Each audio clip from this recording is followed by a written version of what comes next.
And if you interact, your life is on contract. Your best bet is to stay away, motherfucker. It's just one of those days. It's all about the... Hey guys, have you ever had one of those days when you just don't want to wake up, when everything is fucked and everyone sucks? One of those days when you just want to justify ripping someone's head off? Well, today's clan is the Gruul clan, and that's what they're all about. They're led by Borborygmos Enraged. So this will be the deck tech for one of our 10 Ravnica Guild decks for the EDH Battle for Supremacy through Ravnica. This is also the final deck if you've watched all the other 9. So once this deck tech is finished, we'll be able to show you all the guild battles to find out who's the top dog. So the cool thing about Gruul is they're very aggressive. They don't care. They just do what they do. They just wanna smash things, break things. If something's shiny and pretty, they're gonna break it. That's what they do. They don't answer to anyone except each other. They're in a constant struggle for power within themselves. You know, that's why they're the Gruul clans, because they will challenge each other for supremacy. But as far as the other guilds, they could care less. If another guild gets in their way or gets too close, they're getting smashed. They're basically like an angry Hulk. So this deck really focuses on big creatures, turning them sideways, being aggressive, being mean, coming out fast. Not a lot in the way of spell trickery. Not even really a lot in the way of combat trickery. It has a few, but it's mostly just big guys, turn them sideways, do cool things. So yeah, this is the Gruul clans led by Borborygmos Enraged, so check out the deck tech. Alright guys, welcome to the deck tech for the Gruul clans led by Borborygmos Enraged. So first thing we're going to do is we're going to go over the general and all the stipulation cards. The general Borborygmos Enraged is an 8-cost 7/6 with trample. He has some pretty cool abilities, the first of which is whenever you deal combat damage to a player, you reveal the top 3 cards of your library, put all the lands into your hand, and put all the rest into the graveyard. And then his second ability is you can discard a land to deal 3 damage to a creature player. It's a really, really cool ability late game when you're at 10, 11, 12 mana and you don't really need the excessive mana anymore, and you just start swinging with him and throwing lands away. He's basically throwing lands at the opponent to nail them for damage. Like, imagine him just picking up trees and boulders and just throwing them at you. That's more or less what he's doing. So that's more or less the general. Now we're going to go over the stipulation cards. The stipulation cards of the other generals, the dual lands, the mana rocks, the charm, and the guild mages, all from the guild. So first up is the secondary generals. Ulasht, the Hate Seed, 4 mana, 0/0. He comes in with a +1/+1 counter, 1 for every red creature, 1 for every green creature you control, and those are really pretty cool. And then you can pay 1, remove a +1/+1 counter from him, and you choose 1. He deals 1 damage to our creature, or put a 1/1 green sapling into play. These are some really, really nice abilities. Instant speed blocker is nice. Instant speed damage is nice. What's also cool about him is if you have down Bow of Nilia that's in the deck, so you'll see Bow of Nilia in a little bit. When you attack with him, he'll automatically gain Death Touch. Then you could pay 1 and remove the counter from him to start nailing creatures off the board. Those are some really, really helpful abilities. We have Ruric Thar the Unbowed, 6-cost 6/6 with Vigilance and Reach. He's an Ogre Warrior. Ruric Thar the Unbowed attacks each turn of Fable. That's kind of that kind of stinks, but whenever a player casts a non-creature spell, Ruric Thar deals 6 damage to that player. This deck is designed to maybe only have 20 non-creature spells in it, so he's not going to do a ton of damage to you if you're paying attention to what you're doing. Most opponents' decks are not going to be the same. So they're probably going to take at least 12 to 18 damage off of him. Even if they want to kill him, that's at least 6 damage right there that he's dealt. That's really, really worth it. Then we have Borborygmos number 1. He is a 7-cost 6/7 with trample, and whenever Borborygmos deals combat damage to a player, you put a +1/+1 counter on every creature you control. Pretty cool, pretty straightforward, nothing really to it. Then we have the guild mages. First up is the Skarrg Guildmage, 2-cost 2/2. You can pay red and a green, creatures you control gain trample until end of turn, and it's nice that it's 2 mana for all creatures you control gain trample. That's really cool. And then also we have 4 mana, target land you control becomes a 4/4 elemental creature until end of turn, it's still land. I generally don't use that ability very often because I don't like the idea of turning my creatures into my lands into creatures, unless it's going to win me the game. If it's going to win me the game, I'll do it, but generally I won't. Then we have the Gruul Guildmage, the original one. He's a 2-cost 2/2. You can pay 4 to sacrifice a land. He deals 2 damage to a target player. Or you can pay 4, target creature gets +2/+2 until end of turn. Both of these are okay. I don't like the first one. Again, I don't want to worry about wasting my lands, but end of game, if the opponent's down to 2 life, yeah, I'll pitch a land at them. No problem. Then we have the Key Rune, 3 mana, tap for green or red, and I can animate it so it becomes a 3 true red and green beast artifact creature with trample. Pretty cool. Cluestone, being able to sacrifice it to draw a card, and the Signet for 2 mana. Then we have the Gruul Charm, 2 cost instant. Choose 1. Creatures without flying can't block this turn, or gain control of all permanents you own, or Gruul Charm deals 3 damage to each creature with flying.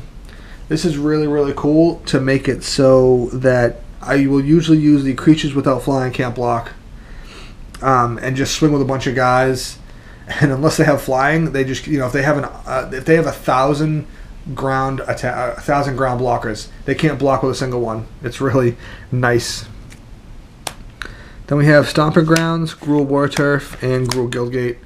So that about wraps up the stipulation cards that we had to run for the decks. If you've seen any of the other guild videos, you know that in every deck we run the stipulation cards that we agreed upon.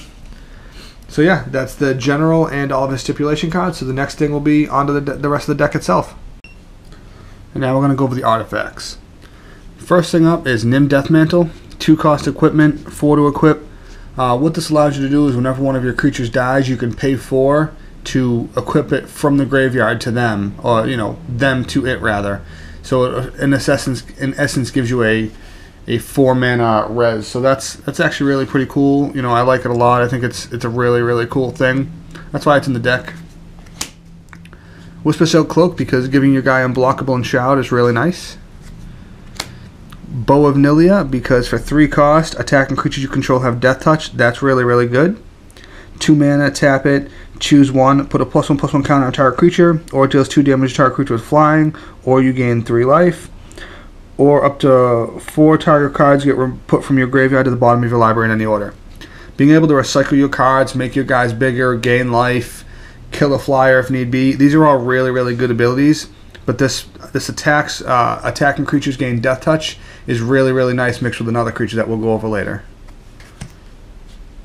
Birthing Pod, because being able to sacrifice a creature to get a creature that's one casting cost bigger is a pretty cool ability.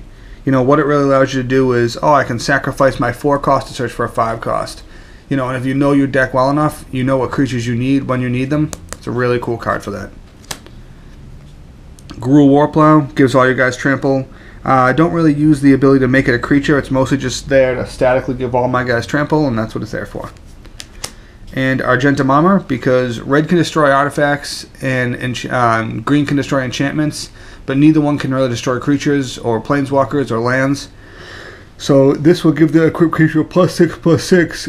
That +6/+6 is really, really nice, but what the big draw of it is that you can destroy permanents when they attack. So I'm going to put this on my guy. You put this on Borborygmos. Now he's a 13/12, and when he attacks, he destroys something, and he has trample. So he could almost 2-shot someone. Really, really cool ability. So that's that. Next up, we'll go over the enchantments. For the enchantments, we have Fires of Yavimaya. 3 cost, gives all your creatures haste, and you can sacrifice it to give them +2/+2 until end of turn. This is mostly in there for the gives all your creatures haste so they can come down and swing immediately, but it's also nice because it could end the game if you sacrifice it for that +2/+2. You have the haste, declare your attackers, swing with all your guys, and then let the opponent declare their blocks, hit this sacrifice for +2/+2, and you're going to go in pretty heavy. Fervor, all your creatures have haste. Gruul War Chant, this is really cool. 4 cost enchantment. Each attacking creature you control gets +1/+0 and can't be blocked except by 2 or more creatures. This is really, really cool because normally if you would attack with 3 of your big dudes, the opponent could block with 3 of their guys. But with this out, if you attack with 3 guys, they can only block all 3 of them if they have 6. So having the 2-for-1 block is a huge, huge thing. And the +1/+0 is not bad. Defense of the Heart. This is more or less one of those kind of green staple enchantments. It should be probably in every deck with green in it, but it's a 4 cost enchantment. During my upkeep, if you have at least 3 creatures on the board, I believe it's 3, it might be 4. Yeah, it's 3 creatures on the board, at least 3. You could have more, 10, 15, 20, doesn't matter. But if you have at least 3, I sacrifice this, And then I can search my library for any 2 creature cards and put them right into play. No restrictions. I can search for 2 of the biggest, baddest creatures in the world and put them right into play. Really awesome enchantment. Asceticism, 5 cost, gives all my guys hexproof, and I can regenerate to 2. You know, pretty basic what it does, but it's pretty effective.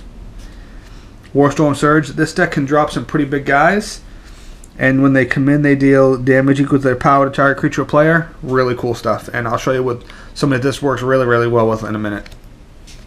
Then we have Wild Pair. 6 cost enchantment, but it's so worth it.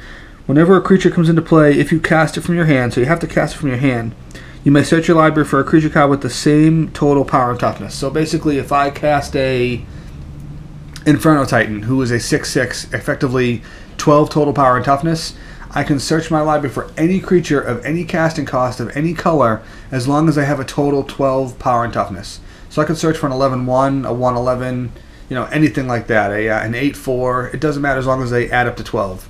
Really, really cool.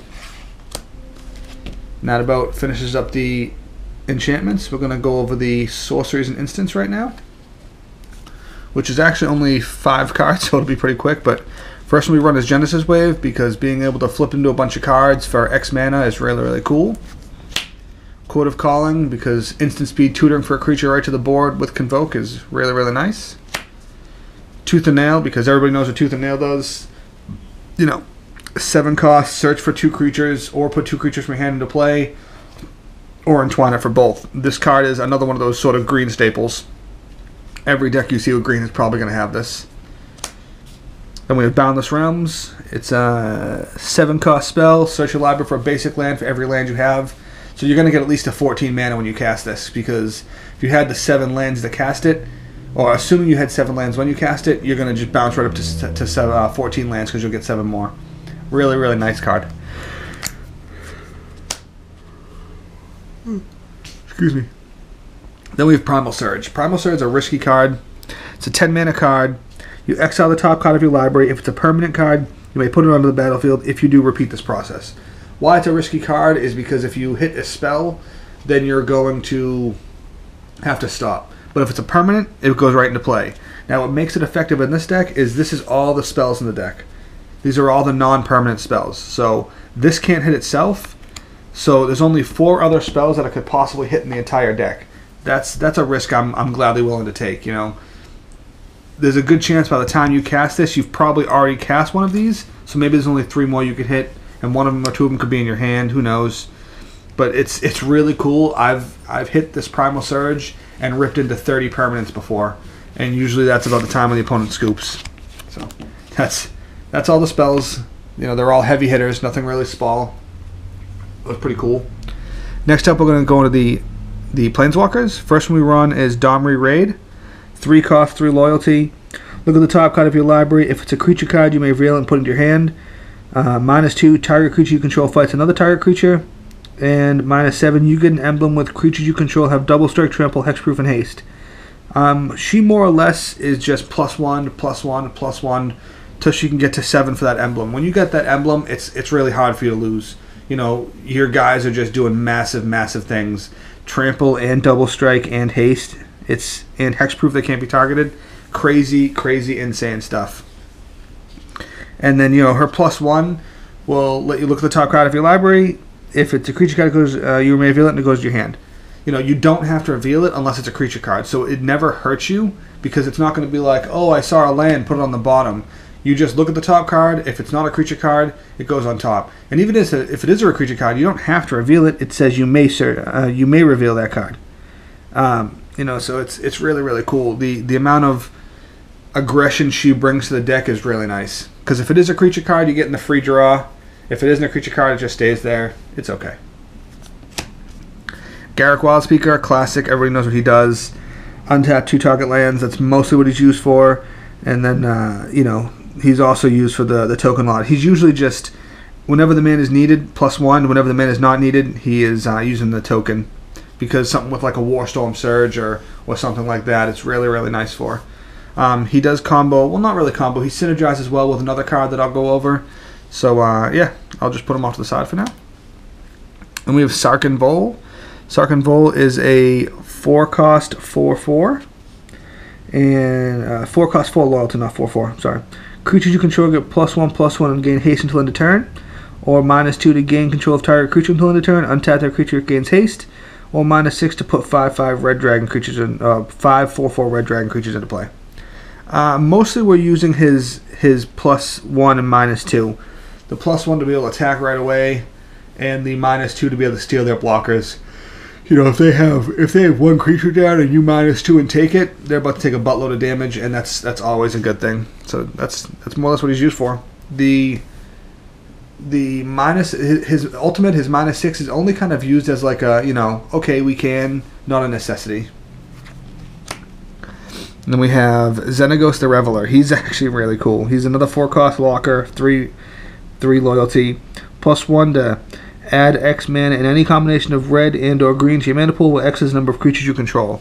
So this can be really, really pretty potent. Or 0, put a 2/2 red and green satyr creature token onto the battlefield. That's really nice also. And -6, exile the top 7 cards of your library. You may put any number of creature cards and or land cards from among them onto the battlefield. That is a really, really cool ability. I mean, all of his abilities are relevant. They'll all be used every time. It's, you know, whichever one is best in the current situation, but he is really, really good. And the fact that his middle ability is a 0 means you can never lose his loyalty except to an attack or to his ultimate. Makes him really pretty cool. But yeah, that sums up the walkers. So up next, we're going to go over the lands real quick. I missed the lands earlier, so we'll go over them. We have Contested Cliffs. Add 1 to your mana pool, or green-red. Target beast you control fights target creature and opponent controls. This deck runs a few beasts. It's pretty cool. This does synergize well with another card, so I'll put that off to the side and we'll talk about it a little later on. Then we have Skarrg's Raid Pits. You know, this is mostly in there for the target creature gets +1/+1 and gains trample on the turn. That trample on the right creature at the right time, and that +1/+1 can really be a heavy hit to the opponent. Kirkheap to be able to make blockers because it makes an 0/1 Kobold. Terramorphic to be able to get the right color that you need. Kindly Garden because when it comes in you get an 0/1 green plant token, so you get a little blocker. You know, that's really the only reason it's in there. Valakut. So maybe late game once you have down 5 other mountains, it's prime, so to speak, and then any mountain you play from there on, when it comes in, you can either nail an opponent for 3 mana, 3 damage, or you can nail a creature for 3 damage. So it's really pretty cool late game. Transguild Promenade for the 3 mana. The tricolor, even though it's the dual color deck, it's whatever. I don't know why I said it like that, but Copperline Gorge, Temple of Abandon, Kazanda Refuge, Rootbound Crag, Fungal Reaches, Highland Weald, Rugged Highlands, and then 8 mountains, 13 forests. So that will do it for the lands.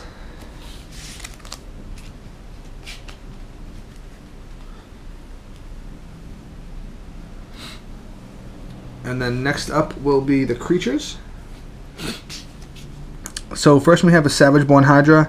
He's a 2 mana X 0/0 with double strike, and he comes in with X 1/1 counters, where X was the mana paid into him. So if you pay him for 6, he'll come in as a 4/4 with double strike.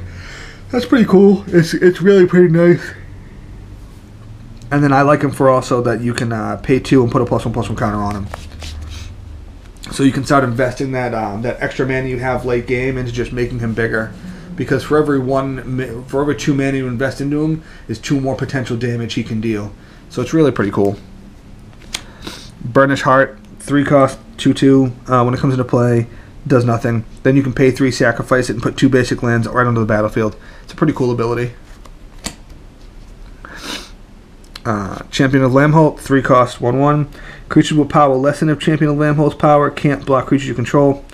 And whenever another creature enters the battlefield under your control, you put a +1/+1 counter on her. She's amazing. I mean, I feel it shows she's highly underrated, but she comes in as a 1/1. I play a creature, she's a 2/2, a 3/3, a 4/4, a 5/5, a 6/6. And every time she gets a little bigger, more and more guys can't block her. I've seen her be a 7/7, and then you swing with the team and almost nothing can block. It's really pretty impressive. Solemn Simulacrum, everyone knows what he does. Comes in, you get a land, Dies, you get a card. Pretty cool stuff. Garruk's Packleader. He's a 5-cost 4/4. Whenever another creature with power 3 or greater enters the battlefield under your control, you may draw a card. With this deck, you're drawing a lot of cards. It's got a lot of heavy hitters in it. That's really how it's designed. So you really get a lot of value out of him. What's also really nice is he's a beast, so he works with contested cliffs. So that's, you can use the contested cliffs and him to kill anything with 4 power or less. 4 toughness or less. So any of those utility creatures, you're just going to start knocking off. Acidic Slime, everybody knows what he does. 5-cost 2/2 with Death Touch. When he comes in, you destroy an artifact or a land or enchantment. Basic stuff. Effective. Xenagos, God of Revels. He's really good. 5-cost 6/5 indestructible. Devotion to 7 creature thing. You know, everybody knows about the gods. At the beginning of combat on your turn, another target creature you control gains haste and gets +X/+X until end of turn, where X is the creature's power. Really good, you know. So if you have Borborygmos down and you have him down, you go to combat, you give Borborygmos a +7/+7. So now he's hitting for 14, 13. You know, you can get him really big. And plus, if you use some of your pumps, like if you have down a creature and you sacrifice your Fires of Yavimaya to give it +2/+2, and activate your Skarrg's Rage Pits to give a creature a +1/+1, so it effectively has a +3/+3, and then you go to combat, he's going to see that they already have the +3/+3 and give them an additional +3/+3. It's really cool. It's you can pull off some good tricks if you're smart about it and you do your things at the right times. Indrik Stomphowler, he's another beast, so he works well with contested cliffs, but he's a 5-cost 4/4 that when he comes in, you can destroy an artifact or enchantment. So being able to break things is nice. Flameblast Dragon, 6-cost 5/5 of flying. When he attacks, you can spend red and X, and if you do, he deals that much damage to a creature player. Having that removal is really nice, especially because you can use it against the opposing flyers that could block him. So you attack with your 5/5, they have a 6/6 down, you can burn that 6/6 away and hit for the 5. And not lose your dragon to the 6/6. So it's really a nice little combat trick. Wurmcoil Engine. Yeah, everybody knows what Wurmcoil Engine does. 6-cost, 6/6. Death Touch Lifelink. When he dies, you get a 3/3 Death Touch or a 3/3 Lifelinker. This guy's just value for days. Just value for days. Soul of Shandalar. Another 6-cost, 6/6. He has first strike. You can pay 5 to deal 3 damage to a creature. To a creature. And to the player, or you can pay 5 to exile from a graveyard and do it from the graveyard. This is a really cool ability, and what's really cool about it is that you can attack with your Soul of Shandalar, so you're attacking with 6 first strike. So if they put a 7/7 in front of him, he would normally die. But what you can do is before damage, activate his ability to nail that creature for 3, and then he's going to first strike it and kill it before it can hurt him. The combat tricks he can pull off is really cool. It really is. You know, he really works well in the deck with a lot of things. It's really just pretty cool. So I'm gonna go over another cool thing you can do with him in a minute. So I'll put him off to the side. We have Soul of New Phyrexia, 6-cost 6/6 trample. You can make all your stuff indestructible for 5. Awesome card. Value for days. I know I say that a lot, but he really is. Soul of the Harvest, 6-cost 6/6 with trample. Whenever a creature comes into play into your control, if it wasn't a token, you draw a card. It's pretty straightforward, nothing tricky about it. Then we have Brutalizer Exarch. He's a 6-cost 3/3. When he comes into play, you can search your creature library for a creature, put it on top, or you can put target non-creature permanent on the bottom of its owner's library. Just, you know, a lot of cool value. It really is. Then we have Steel Hellkite, 6-cost 5/5 flyer, who can pump himself for 2 mana to give him a +1/+0, or when he hits the player, when he deals that combat damage, you can pay X and he will destroy all permanents that costed X. Now what's really cool with him is you can attack them for the 5 flying, he hits the player, pay 0, and destroy all their 0-cost permanents. So all their tokens and things like that. But what also is really cool about him is being able to get rid of those problem permanents that you just can't deal with. They get a Planeswalker bothering you, it's dead. They get an enchantment bothering you, it's dead. An artifact bothering you, it's dead. And everything of the same converted mana cost. Really cool stuff. Dragon Broodmother, another 6-cost 6/6 flyer. At the beginning of your upkeep, at the beginning of every upkeep, you get a 1/1 flyer with Devour 2. I generally don't bother with the Devour 2. I just use it to get a lot of 1/1 flyers. So I'll just get a 1/1, get a 1/1, get a 1/1. It just gives me an army of blockers to stop damage from hitting me, and then late game it's an army of attacking flyers. So it's really, really pretty cool. Inferno Titan, 6 cost 6/6, very well known. He has fire breathing for 1 mana to give him a +1/+0. And then he also, when he comes in, he deals 3 damage. And you can divide it up any way you choose between creatures and players. And also does the same thing when he attacks. And there is something that he does that's pretty cool, so I'll go over that in just a minute. And we have Rubblehulk, 6 cost X star, where star is equal to the number of lands you control. A lot of times I'll just kind of hold him as a combat trick and wait and wait and wait, because he has this blood rush, and you can pay 3, discard him, target attacking creature gets +X/+7 until end of turn, where X is the number of lands you control. So late game, when you have 7, 8 lands down, you attack with a guy, and you pay the 3 and discard him, and that creature gets a +8/+8. It's really, really nice, and people will generally not see it coming. Jedit Ojanen of Efrava, 6 cost 5/5 of Forest Walk, which the Forest Walk can really be relevant sometimes, but whenever Jedit Ojanen attacks or blocks, you put a 2/2 green cat warrior creature token with Forest Walk into play. So whenever he attacks, you get a 2/2. Whenever he blocks, you get a 2/2, and those 2/2s all have Forest Walk. Really cool stuff. Rampaging Baloths, 6 cost 6/6 with Trample. Whenever a land enters the battlefield, you get a 4/4 green beast. And he is a beast himself, so I'll put him off to the side because he works well with something. Then we have Gruul Rage Beast, 7 cost 6/6 beast. When he enters the battlefield, or another creature enters the battlefield under your control, they fight. This is really cool because when you start laying your huge dudes and they automatically fight a creature just for free, they just automatically fight a creature, you can really just start doing some nasty, nasty things with it. And we have Engulfing Slagwurm. This guy I love because you can more or less just swim with him indiscriminately. He is a 7 cost 7/7, but whenever Engulfing Slagwurm blocks or becomes blocked by a creature, destroy that creature and you gain life equal to that creature's toughness. So what's really cool about this is you just swing with him. Swing, swing, swing, swing, swing, swing. It doesn't matter, because if somebody blocks him, he's just going to eat it. They don't deal damage to him, because as soon as he's declared as a block, he just eats the creature. Or if he blocks, he just eats the creature. I've seen him have vigilance before, so you're just swinging and blocking and swinging and blocking, and he's really just a big, huge threat. Hornet Queen, huge. 7 cost 2/2 with flying and death touch, and when she comes in, you get 4 1/1 flying death touches. She's awesome, and I'm going to go over why.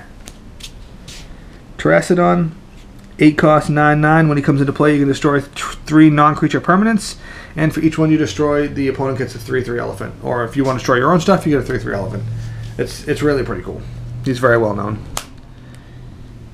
Craterhoof Behemoth. I love to hate this guy. I hate winning off him. I hate losing against him. I don't know. He's just so good. He is a 8 cost 5/5 with haste, and when Craterhoof Behemoth enters the battlefield, creatures you control gain trample and +X/+X until end of turn, where X is the number of creatures you control. If you have 20 guys down, all your creatures are getting 20/20. That's really, really cool, and they gain trample, so you just won. He 9 times out of 10 you play him, you just won the game. That's how it's going. Then we have Scourge of Courages. He's an 8 cost 6/6 flyer. You can pay 2 to Pyroclasm, or you can pay 6 to deal 6 damage to each creature with flying. Really, really nice abilities. Woodfall Primus, 8 cost 6/6 with Trample. When Woodfall Primus enters the battlefield, I'm sorry, did I say he was a 7 cost? He's an 8 cost. I may have just said that incorrectly. Woodfall Primus is an 8 cost 6/6 with Trample. When he enters the battlefield, you can destroy target non-creature permanent, and he has Persist. So generally, I'll cast him, and I'll just keep swinging with him and swinging with him and swinging with him, because my opponent knows if they don't let him through or kill him, unless they block him with something smaller than him and let him just keep swinging and taking out their guys, then he's going to destroy something else. Artisan of Kozilek, 9 cost 10/9. When you cast Artisan of Kozilek, you may return target creature card from your graveyard to battlefield. The res is nice, and the Annihilator too, and he hits for 10 damage.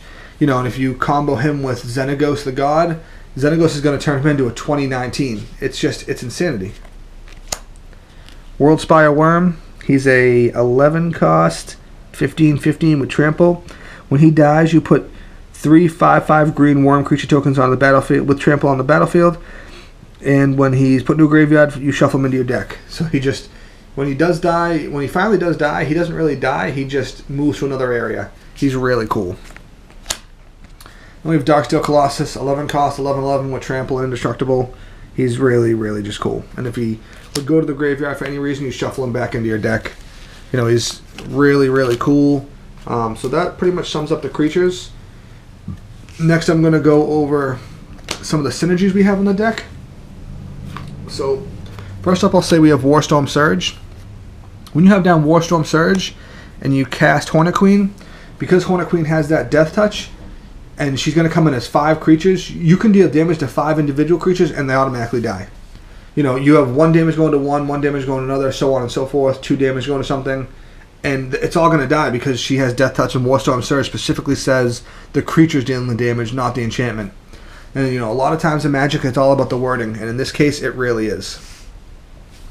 Then we have, you know, a Beast and a Beast, and Garruk makes Beasts, and Contested Cliffs. You know, there's a lot of Beasts in this deck, kind of on purpose, but it was more so to find creatures of value, but a couple of these value creatures happen to have the Beast creature type, and when you combo them with Contested Cliffs, it's really, really cool. It really is. You know, it's nice because Contested Cliffs lets you fight beasts. He is a beast. He is a beast that brings in more beasts. He makes beasts. Like, you can do some really cool stuff. Even these two are really nice together because you can tap the Contested Cliffs and the 2 mana to make a creature fight. And then you can use Garruk to untap 2 lands, one of them being this. And then you can use this as ability again to make something else fight. So you can really get a lot of value out of it. It's really pretty cool. So let's see, what else do we have that's pretty cool? So another thing we have that's pretty cool is, there we go, Bow of Nilia. Bow of Nilia is really, really a nice card in this deck. I know I said that earlier, but it really is. The reason it's such a nice card is that it gives your attacking creatures Death Touch. And that attacking creatures get Death Touch thing is really huge. And the reason it's so huge, I know you may be thinking, oh, it's not that big a deal. The reason it's so huge, the reason it's such a big deal, to me at least, is because if I have down Bow of Nilia, besides the fact that it has some amazing abilities on it, it really is just great with Inferno Titan. So, I have down Bow of Nilia, I have down Inferno Titan, I attack. He can deal that 3 damage to, you know, any number of creatures or players. If I just deal 1 damage to each creature, then they all die. Because he has Death Touch, they're all just dead. And that's super value. And then same thing with Soul of Shandalar. Once I attack with him, he gets Death Touch. So then I can use his ability to deal the 3 damage to a creature and a player.